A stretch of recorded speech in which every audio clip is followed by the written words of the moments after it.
ஆசனங்கள் மொத்தம் 84 லட்சங்கள் இந்த உலகத்துல. எப்படி 84 லட்சம் நான் சொல்றேன். ஊர்வன 11 9 மானுடம் நீர் பறவை நாற்கால் பப்பத்து சீரிய பந்தமாம் தேவர 14 அயன்படுத்த அந்தமில் சீர்த்தாவரம் நனின் மிகு 5. அதாவது இந்த உலகத்துல 84 லட்சம் உயிரினங்கள் இருக்கு.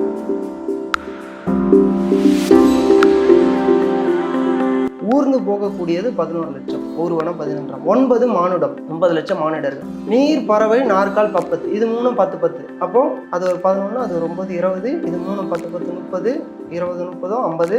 சீரிய பந்தமாம் தேவர் 14 தேவர்கள் 14. அப்போ 50 + ஒரு 14 64. பயன்படுத்த அந்த மேல் சீர்த்தாவரம் நனில் மிகு 5. அதாவது செடி கொடி மரம் இதெல்லாம் 5 5 வரும். ஸோ அப்போ 4 × 5 20. ஸோ 84 லட்சம் இந்த உலகத்துல வந்துச்சு.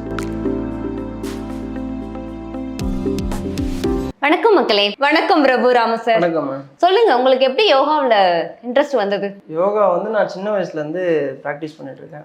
உடலை ஆரோக்கியமாக வைத்துக் கொள்வதற்காகவும் மனதை ஆரோக்கியமாக வைத்துக் கொள்வதற்காகவும் யோக முறை சித்தர்கள் நமக்கு கொடுத்த ஒரு விஷயம் தான் யோகம். இதை நான் சின்ன வயசுல இருந்து பிராக்டிஸ் பண்ணிட்டு வரதுனால ஒரு பிகாம் முடிச்சேன். பிகாம் முடிச்சுட்டு சிஏ போனேன். சிஏ போயிட்டு படிச்சு முடிச்சதுக்கு அப்புறம் சினிமாவில் என்ட்ரானேன். சினிமாவில் என்ட்ரானதுக்கு அப்புறம் யோகா வந்து பார்ட்டா வந்து மெட்ராஸ் யூனிவர்சிட்டியில் பிஜி டிப்ளமோ யோகா முடிச்சுட்டு அதன் பிறகு இப்போ வந்து பர்சனல் ட்ரைனிங் அந்த மாதிரி கிளாஸ் எடுத்துட்டு இருக்கேன். சித்தர்கள் அப்படின்னு சொன்னீங்க இல்லையா, இப்போ இருக்கிற காலத்துல வந்து சித்தர் அப்படின்னாலுமே நம்புறாங்களான்னு எனக்கு தெரியாது.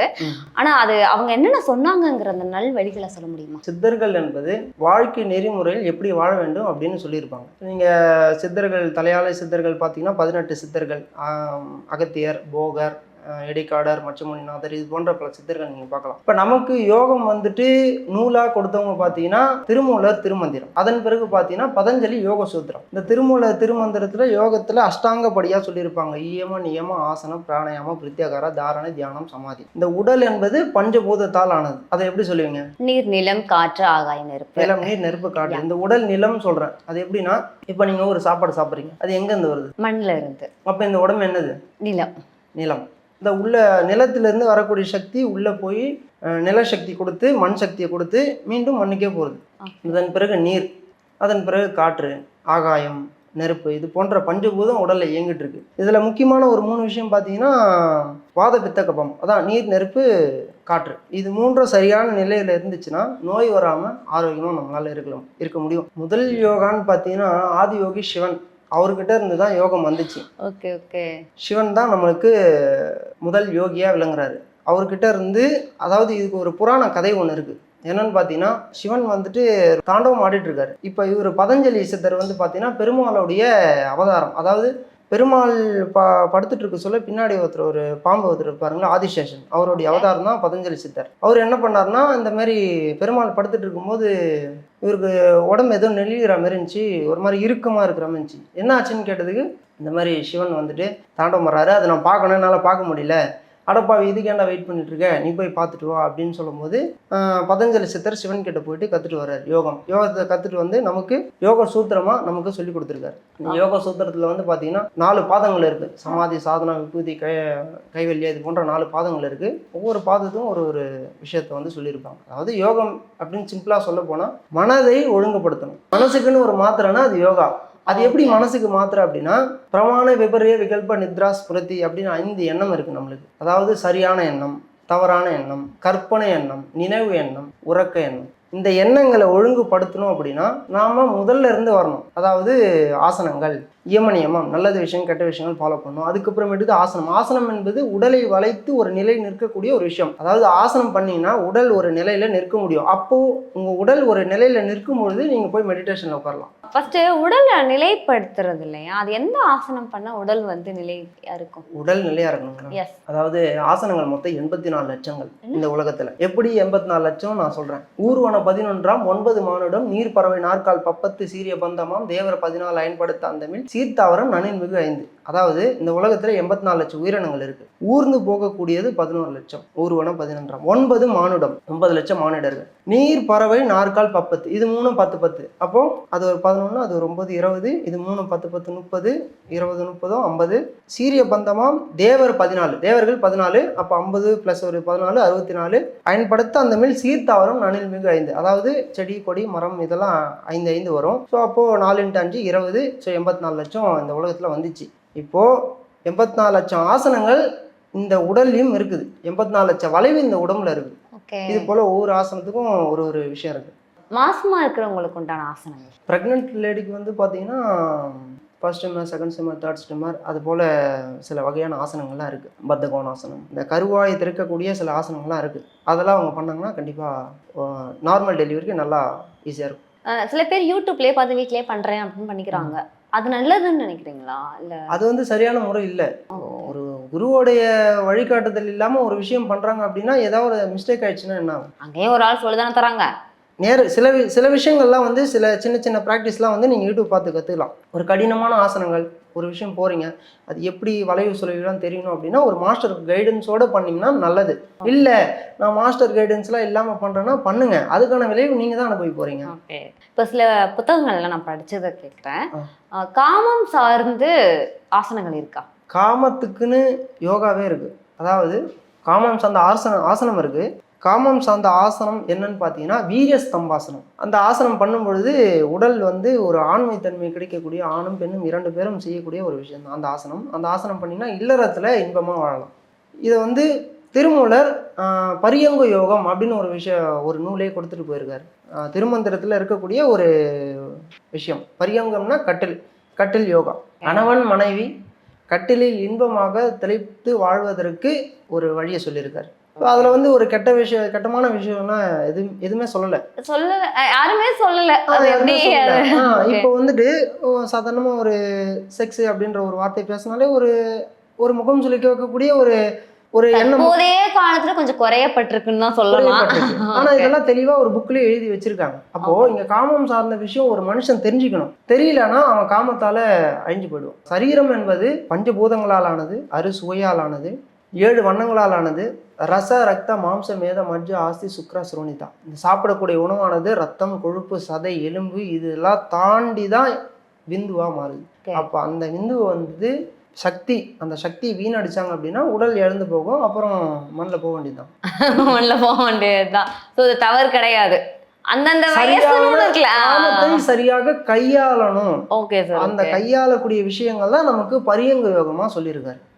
அந்த பரியங்க யோகத்துல நீங்க படிச்சீங்கன்னா நல்லா தெரியும். எந்த மூச்சு, அதாவது இடகலை பின்கலைன்னு சொல்லிட்டு மூச்சு ஓடும். அந்த எந்த மூச்சுக்கு ஏற்ற மாதிரி எந்த குழந்தை பிறக்கும் அப்படின்னு தெளிவாக அதில் சொல்லியிருப்பாரு. ஓகே. சினிமாவில் எப்படி இன்ட்ரெஸ்ட் வந்தது உங்களுக்கு? நான் அதுதான் சிஏ படிச்சுட்டு இருந்தேன். சிஏ படிச்சுட்டு இருக்க சொல்ல அது எனக்கு கொஞ்சம் கஷ்டமாக இருந்துச்சு. ரொம்ப டஃப் கோர்ஸ் தான்.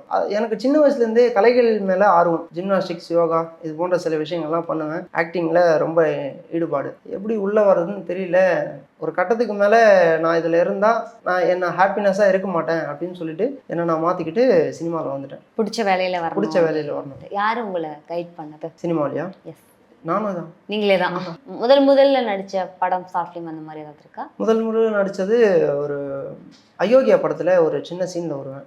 ஓகே. படத்தில் அது எந்த சீன் தெரிஞ்சுக்கலாமா? பெரிய படம், அது நல்ல ஓடின படம். ஃபர்ஸ்ட் அந்த வெயிட்ரு சீனில் வெயிட்டராக தூக்கிட்டு வருவேன். ஸோ அந்த மாதிரி ஒரு சின்ன ரோல் தான் அதில் பண்ணிட்டு இருந்தேன். அந்த மாதிரி கொஞ்சம் கொஞ்சமாக பண்ணிவிட்டு இப்போது ரீசெண்டாக வாங்கண்ணா வணக்கங்கண்ணான்னு ஒரு படம். ஓகே. அந்த படம் லாஸ்ட் டைமே வந்து தியேட்டர் ரிலீஸ் ஆயிடுச்சு. நல்ல ரெஸ்பான்ஸ். செந்தில் சார் நடிச்சிருக்காரு. டைரக்டர் ராஜ்கண்ணாயிரம். ஓகே. அங்க நடந்த விஷயங்கள் ஏதாவது மறக்க முடியாத சம்பவம்? ஷூட்டிங் ஸ்பாட்லையா? ஷூட்டிங் ஸ்பாட்டில் செந்தில் சார் முன்னாடி நடிக்கிறது எனக்கு ஃபர்ஸ்ட் டைம். செந்தில் ஒரு பெரிய ஆக்டர் கூட நடிக்கிறேன் அப்படின்றப்போ ஒரு சின்ன நர்வஸ். சார் பார்த்து கேட்டிருக்கீங்களா வாழைப்பழம் மேட்ரை? சார் வாழைப்பழம் மேட்ரு வந்து ஷூட்டிங்ல சீன்ல இருக்கு. ஓகே. ஆனால் அந்த சீன் வந்துட்டு கட் பண்ணிடுறாங்க. அதுக்கப்புறமேட்டுக்கு பெட்டமாஸ் லைட்டு அந்த காமெடி அதில் ஒர்க் அவுட் ஆச்சு. அந்த சீனை வச்சுருக்காங்க. ஓகே. சார் வந்துட்டு ஷூட்டிங்கில் இருக்க சொல்ல அவர் கூட சில விஷயங்கள்லாம் நான் கேட்பேன். சார் எப்படி சார் உங்களுடைய கலைப்பயணம்னா எப்படின்னு கேட்டிருப்பேன். அவர் சொல்லுவார், நாங்களாம் இயல்பாக தான் பேசுவாங்க. இதெல்லாம் இருக்காதா, நான் பெரிய காமெடி ஆக்டர் அப்படின்ட்டுலாம் இல்லையா? அதெல்லாம் ஒன்றுமே இல்லை. ரொம்ப ரொம்ப ரொம்ப சிம்பிள் பர்சன். அதாவது தம்பி, இப்போ தான் இந்த கேரவனு இதெல்லாம் நாங்களாம் அந்த காலத்தில் ஷூட்டிங் போக சொல்ல அப்படியே காடு கரக்கம்மா அங்கே இடம் கிடைக்க சொல்ல அப்படியே படுத்துப்போம்பா, அந்தந்த வீட்டில் தண்ணி கொடுப்பாங்க, அப்படியே இருந்து போ அப்படின்னு சொல்கிறார். ஸோ அப்போ ஷூட்டிங் அப்படிலாம் கஷ்டப்பட்டு வந்திருக்காரு. ரொம்ப ஒரு எளிமையான பர்சன். ஓகே. அவர்கிட்ட இருந்து ஏதாவது கற்றுக்கிட்டீங்களா? இந்த விஷயம் நல்லா இருக்குல்ல, ஃபாலோ பண்ணலாம் அப்படின்னு. இந்த ஏஜ்லேயும் அவர் வந்து ரொம்ப துடிப்பாக இருக்கார். வரும்போது தான் கொஞ்சம் ஸ்லோ மோஷனாக இருக்கும். வந்து ஷார்ட்டில் ஆக்ஷன் அப்படி சொன்னால் போதும், உடனே அப்படியே எங்கேருந்து தான் அந்த எனர்ஜி வரும்னு தெரியாது, அப்படியே பேச ஆரம்பிச்சிருவாரு. யாரு இவனா போட்டான், டேய் எடுங்கடா அப்படி வந்துருவாரு அவரு. அவரை பார்த்து எங்களுக்குள்ளே எனர்ஜி வரும், நம்மளும் பண்ணணும் அப்படின்னு சொல்லி.